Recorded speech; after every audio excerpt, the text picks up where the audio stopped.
സാധാരണഗതിയിൽ നടക്കേണ്ട തെരഞ്ഞെടുപ്പായിരുന്നു നിലമ്പൂരിൽ ഉണ്ടാകേണ്ടത്. പക്ഷേ ഞങ്ങളുടെ കൂടെ ചേർന്ന ഒരു വഞ്ചകൻ കാണിച്ച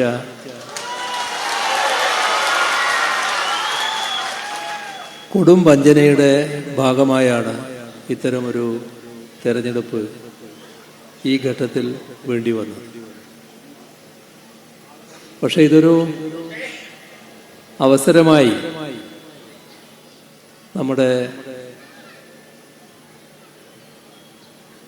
നിലമ്പൂരിലെ ജനങ്ങളും വോട്ടർമാരും എടുക്കുന്നു എന്നതാണ് നാം പ്രത്യേകമായി കാണേണ്ടത്.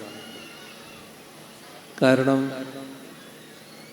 2016 2021 നിലമ്പൂരിൽ നിന്ന് LDF പ്രതിനിധിയാണ് ജനങ്ങൾ വോട്ട് ചെയ്ത് വിജയിപ്പിച്ചത്. ഇപ്പോൾ ഈ തെരഞ്ഞെടുപ്പിൽ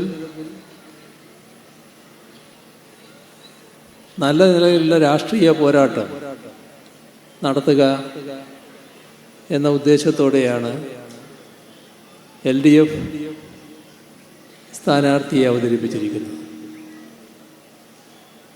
എം സ്വരാജ് നമ്മുടെ കേരളത്തിലെ തെളിമയാർന്ന രാഷ്ട്രീയത്തിൻ്റെ പ്രതീകമാണ് എന്നത് എല്ലാവർക്കും അറിയാം.